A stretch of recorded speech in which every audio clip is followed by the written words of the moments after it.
আসসালামু আলাইকুম ওয়া রাহমাতুল্লাহি ওয়া বারাকাতুহু। ভয়ঙ্কর এক মানব বিচারপতি মানিক। কত লম্বা তার অপকর্মের তালিকা, এই বিষয়ে আপনাদের সাথে এই ভিডিওটিতে বিস্তারিতভাবে সংক্ষিপ্ত সময়ে তুলে ধরার চেষ্টা করব ইনশাআল্লাহ। তাই আলোচিত ও গুরুত্বপূর্ণ এই তথ্যবহুল এই ভিডিওটি না টেনে সম্পূর্ণ দেখার জন্য রিকোয়েস্ট করছি সবাইকে।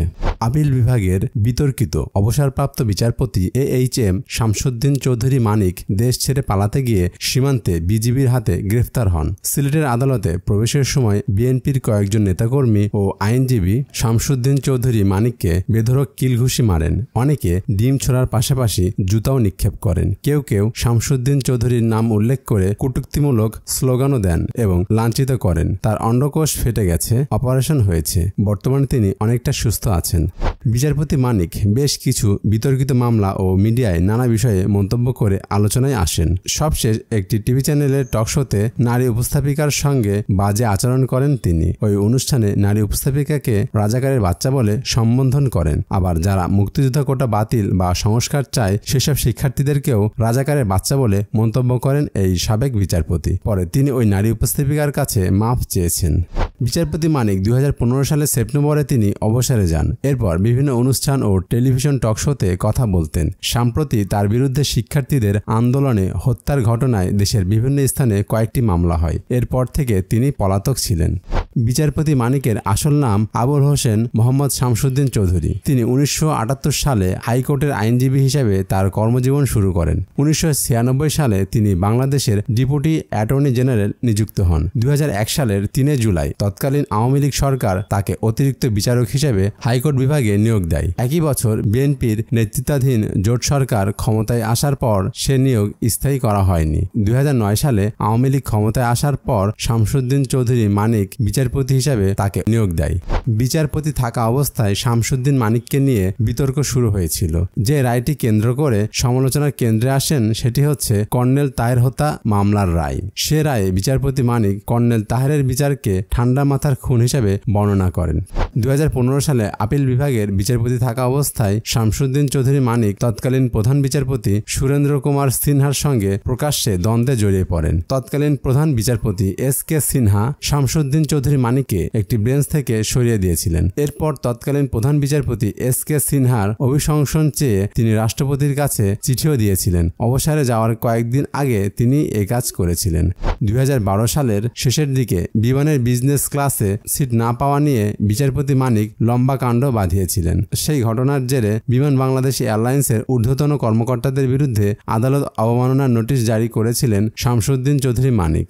জানা যায় 2012 সালে বিচারপতি থাকা অবস্থায় লন্ডনে তিনি হামলার শিকার হয়েছিলেন। এছাড়া 2015 সালে অবসর গ্রহণের পরও আবারও তিনি লন্ডনে হামলার শিকার হন।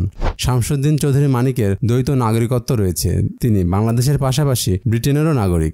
2012 সালের জুন মাসে তৎকালীন জাতীয় সংসদে ক্ষমতাসীন আওয়ামী লীগের সিনিয়র সংসদ সদস্য বিচারপতি মানিকের সমালোচনা করেছিলেন।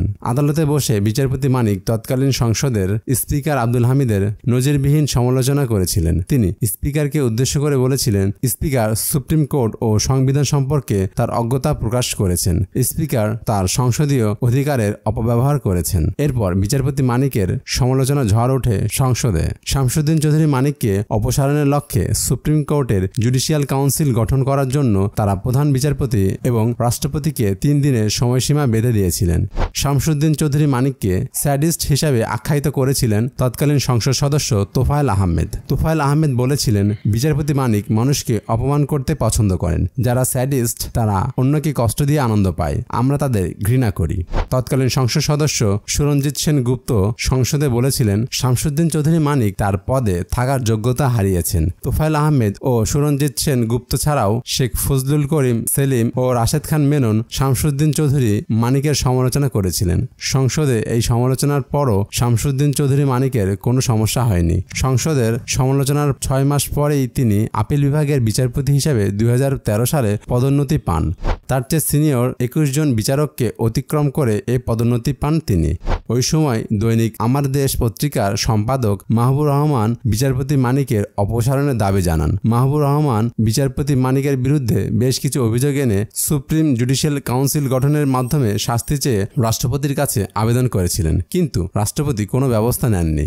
অভিযোগ আছে বিচারপতি থাকাকালে ট্রাফিক পুলিশের কর্মকর্তাদের বিরুদ্ধে তার গাড়ি দেখেও স্যালুট না করায় আদালত অবমাননার অভিযোগ করেছিলেন তিনি। পুলিশের মহাপরিদর্শক শহীদুল হক বলেছিলেন, ট্রাফিক পুলিশ কাউকে অভিবাদন জানাতে বাধ্য নয়। পরে হাইকোর্ট শহীদুল হকের বিরুদ্ধে আদালত অবমাননার রুল জারি করেন, যা তাকে আইন অনুসারে মহাপরিদর্শকের পদ থেকে সরিয়ে দেয়। পরে শহীদুল হক রাষ্ট্রপতি কর্তৃক ক্ষমা লাভ করেন এবং চাকরি ফিরে পান। বিচারপতি মানিক 10 ফেব্রুয়ারি 2016 সালে অবসরে নেওয়ার পর 65টি আদেশ ও রায় জমা দিয়েছিলেন। তার দাবি ছিল তখন 20টি রায় এবং আদেশ বাকি ছিল।